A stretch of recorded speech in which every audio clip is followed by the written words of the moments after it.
talaga ako nabuhay sa sakit ko kasi may Lord po ako.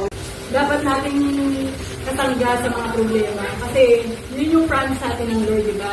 Na hindi niya tayo hahayaan na tayo lang mag-isa, na lagi siyang nandyan. Kaya yun, sabi nga, hindi ka bibigyan ng Diyos kung hindi mo kaya.